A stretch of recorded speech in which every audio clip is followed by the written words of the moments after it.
welcome back to Cricket for Americans. Nick here, and I know, I said we were going to take a little bit of a hiatus, and we have. It's been a few weeks since we posted a video, but I also said, if you missed it, I had mentioned a few weeks ago with Gabe and I had mentioned that we were going to take a break from this channel. Had so much going on, and we still do, but I also mentioned that I probably will come back from time to time, and one of the great things about YouTube is it introduced Gabe and myself to the amazing sport of cricket, the amazing game of cricket.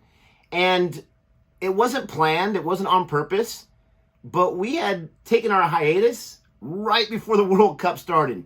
And that's what today's video is going to be about. There's been so much going on in the World Cup that I have to speak about it. I have to share my thoughts. And if you've come back to watch this video, thank you so much. Appreciate you coming back, even though we had said goodbye not too long ago.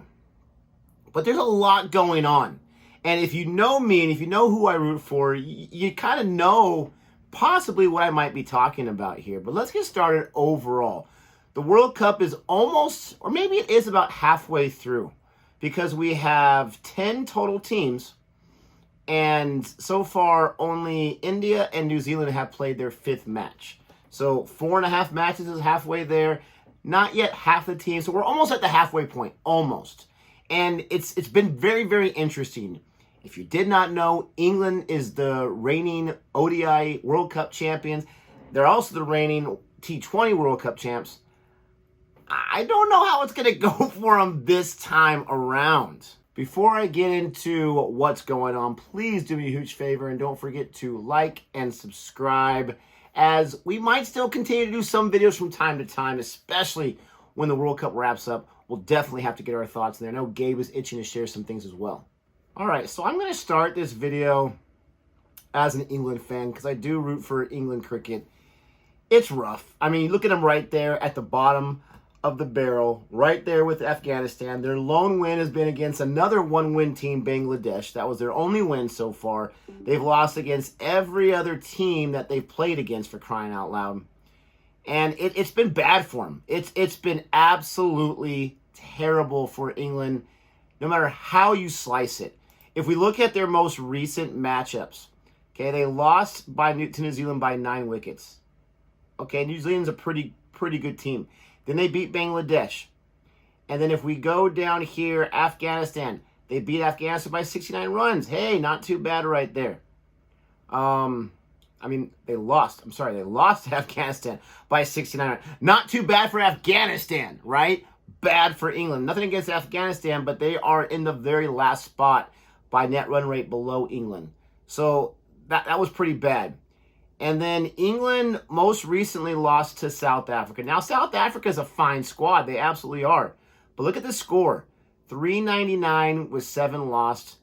Bowled out for 170. They lost by 229 runs. And this was just after South Africa came off a huge upset losing to the Netherlands, where fans of USA cricket and that kind of bracket, or that tier of cricket teams, we know Netherlands is no joke, but these are the best, and they took down South Africa. South Africa wasn't too happy about that. They absolutely destroyed England. And I don't think it's too early to say, England, you're done. Because as far as I understand, the top 4 teams move on to the elimination stages, the playoffs, if you will, the final 4. I don't see how England's going to get there, even though they still have 5 more matches. Could be wrong. A lot of craziness could happen, I guess. But are they really going to leapfrog 4 or 5 teams? I don't think so. I think they're done. Which makes sense because my other teams, the Padres in baseball, a lot of hype, failed miserably, didn't make the playoffs. The Chargers are just making me tear out what little hair I have left right now. And they had a whole lot of hype. I don't know how much hype England had. A lot of hype on their test squad, baseball. And that's had interesting outcomes. But as an England fan, this is rough. This is tough. It's not going well, and I think they're absolutely done. Now to get to some other teams before I get to the team you know I'm going to talk about. Holy cow. New Zealand is an amazing team right now. They're in the 2nd position right there after their loss today. But they have been cruising. The net run rate looks good. Not as good as South Africa after that huge walloping from England. But they're looking good. South Africa's also looking great. Again, they lost to the Netherlands, who is above Sri Lanka. Sri Lanka was in that bottom spot for a while until recently. But South Africa's looking really good. Australia's completely bounced back. It's still early in on their tournament. But the first two matches, they lost to India. They lost to, I forget who. It wasn't like a banger or anything like that. They lost to a team that I was kind of surprised they lost to. Maybe it was South Africa. I don't know. I thought they had lost to someone else. I could be wrong. But they struggled very beginning. They've come on strong recently. They beat Sri Lanka. And who do they beat recently? I don't want to be disrespectful to Australia, so I'm going to check it out right now. Lost to India in their first match. They did lose to South Africa, so it wasn't an embarrassing loss. I think it was by how much? Yeah, 134 runs. Another reason why they have a huge net run rate. South Africa does. And then Australia was able to pull it out against Sri Lanka.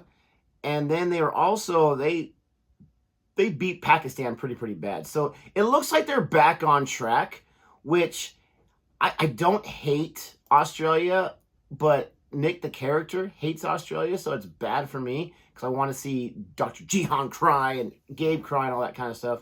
Not really. But they seem to be back on track. It was looking really rough at first.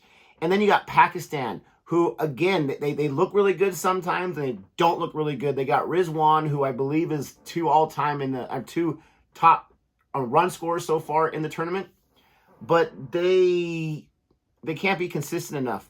And then you got these one-win teams, 5 one-win teams. This might be why England may not technically be out of it, because right now Australia's only got one more win, only got 2 more points than they do, and they can leapfrog those teams. So I guess if I put back my England hat on, I guess they still have a chance, but I don't think so. The way they're playing, they just seem dead in the water.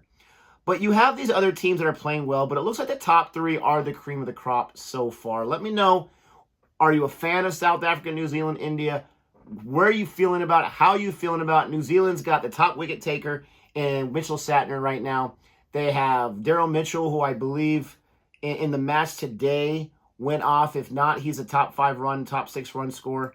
If we go to the match today and I look at New Zealand, yeah, Daryl Mitchell got 130. He just absolutely crushed it. Rachin Ravindra, which I've heard the name before, I'm not too familiar with him. He did really well. New Zealand looks very tough, very difficult to beat, and they look like they're definitely destined to get to that final match. But as good as New Zealand has looked, and they've looked very good, one team right now remains undefeated. That's right, 5 times, or 5 wins, excuse me, so far in the tournament. Absolutely fantastic. Only team with 5 wins. Only 2 teams with 5 matches, but they've won all their matches so far. They've got the most points. They have a really good net run rate. Things are looking really good. And this figures to be so. Because as soon as I decided to take a hiatus right before the World Cup, when I've seen India, and they've done pretty well in the tournament of these World Cups, but they've always faltered, always failed to become champion. Ever since I did that, they decided to win the Asia Cup, which I get is not the same as the World Cup, but they won the Asia Cup after not winning it the last time. And now they started off, they beat Australia. They beat New Zealand, the biggest test they're going to have, in my opinion. They have won against everybody else so far, and they've done it in impressive fashion. It figures that when I stop covering cricket on CFA, that they start doing this. It just figures. I mean, that could have been 5 glorious recaps that I could have just stuck it to Gabe, and I didn't have that opportunity because of my own decision. Let's look at their matches so far. Australia, winning by 6 wickets. You know it, baby. Afghanistan, that was a big one. They won by 8 wickets. It was, they chased in the 35th over. Oh, my. Net run rate, thank you very much. Pakistan, big match. I wanted to stream that, but I was actually out of town. And they were able to chase that in the 31st over, for crying out loud. They bowled out Pakistan. Oh, my. Who was the big wicket taker in that match for India? All of them, please, besides Lord Thakuri, only bowled 2 overs. All of them got 2 wickets. That's right. We got Lord Siraj here. Bumrah's back. You got Hardik Pandya, Kuldeep Yadav, Jadeja.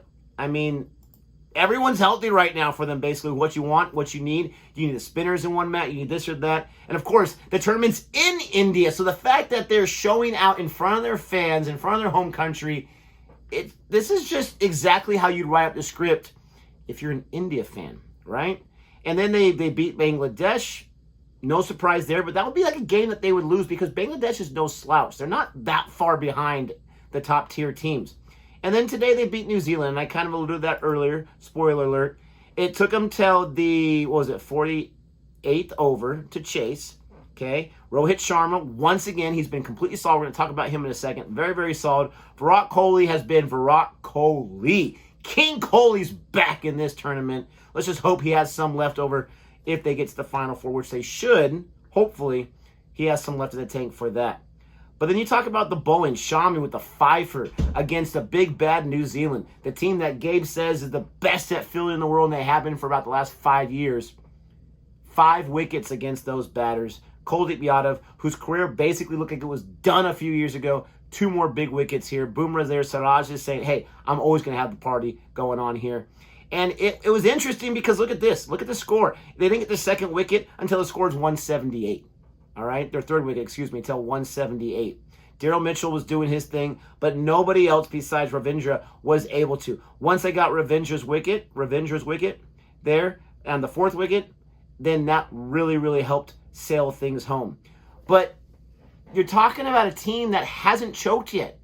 New Zealand is, a lot of people would argue, the best team in the tournament, the way they've been playing, and India, the team of chokers, were able to pull it out.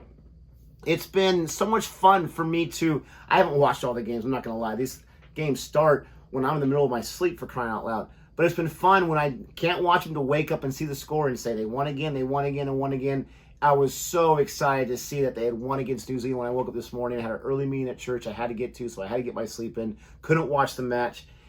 And it's just been absolutely fantastic. Talking about India, let's gush just for a few more minutes and drive more viewers crazy. Look at the top run scorers in the tournament. Can I get all of them? Yeah, all 15 right there. Now, we do have some England down there. Thank goodness they're able to salvage it, right? You got some David Warner there. You got Quinton de Kock going crazy with his 200s in the tournament. Devin Conway, Daryl Mitchell, 2 New Zealanders right there in the top 6. You got Ravindra there, another New Zealand, actually 3 New Zealanders in the top, 3 Kiwis in the top 6 run scoring. You got Mohammad Rizwan, I said he was number 2. He's actually number 3 in scoring. Look who's at the top. Rohit Sharma, who Gabe had claimed was done with cricket. He's over. He can't pull his weight. He can't do anything anymore. He's top 2 in the tournament so far. I get it. They've played 5 matches. Okay, I get it. But if you look at the top 6, everyone's played 5 matches besides Rizwan. He's losing his mind. He could take over this overall score if he gets 60 or more of his next match. And then Virat Kohli, King Kohli, 40 more runs than anyone else. Average of 118. He's finishing games not out a lot. He's got 29 fours, which is great. Look at Rohit with leading everyone with 17 sixes. I'm shocked by that. I know he's the hitman. I know he's got the ability, but I have not seen that kind of output by him consistently that we've seen in this tournament. It's absolutely amazing. The big boys, Rohit and Virat Kohli, the 2 most current captains of India of the last, decade or so, they are leading the way. The bowling is definitely hand and foot right there with the batting. They're dominant on both sides, and it's been a fantastic tournament to watch. But I'm afraid of something. Okay, I'm absolutely terrified of something. Please, before I tell you what I'm terrified of, don't forget to like and subscribe. Let me know what you're thinking about this tournament. Let me know what are your highlights. Let me know what I missed. I know I missed a lot. Let me know about your team. If I didn't mention them, go ahead and tell me what your concerns are, what you're excited about. But here's my biggest fear. Okay, and I gotta switch the hat to explain this fear. Does it need any more explanation than this?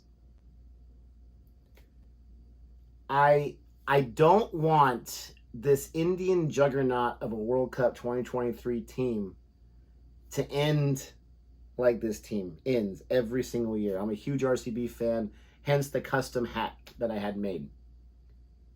But there's some cat hairs on this hat because I had to take it out of mothballs, for crying out loud, because it's just been embarrassing to wear it recently. It's a nice hat, but year after year, like my other teams I root for, have just been killing me. I don't want Team India to have the same fate as an RCB. I need Team India to pull it off. I would love nothing more than to see them win. This will be only their third World Cup win. I don't want to get too far into myself because I've been there so many times when I got so excited and all that was taken away. But so far, they couldn't be playing any better. Are they playing perfectly? Nobody is. But they are the best team in the tournament so far. And even when all the other teams win or play their fifth match, none of them are going to overtake them in that top spot. That's fantastic. It's an amazing tournament. And going to the wickets, you also have Bumrah right there in the second spot, tied for the second spot with the most wickets taken. They're doing it with the bowling. They're doing it with the batting. I can't say how well their fielding is because I haven't watched every single game, but they are getting the clutch runs when they need to, the clutch keeps, the clutch sixes, fours, all of that wickets. They're getting those when they need them, and I love seeing this team. And I'm trying to look. Kuldeep Yadav also is in the top 15. I don't see anyone. Oh, Jadeja, there we go. It's everyone's doing their best. Everyone is sharing the load. Shami had 5 wickets today. He's not in the top 15 in wicket takers. Everyone is sharing the load. Everyone is doing their part. I don't even know how many matches Shami has actually played in this tournament. But it doesn't matter because they are doing what they need to do. But you can't sleep on New Zealand. Can't sleep on I almost said RSA. On South Africa. Can't sleep on Pakistan. You definitely can't sleep on Australia because when it comes down to World Cups, they know how to pull it out. And I guess you can't sleep on England, but I've already fell asleep on them because I'm such a negative fan. I just don't see any light at the end of that tunnel. I am so excited you decided to watch this video with me and you listen to me talk about this, brag quite a bit, and explain my thoughts. Let me know what your thoughts are. Comment below. Don't forget to like and subscribe. And until next time, adios.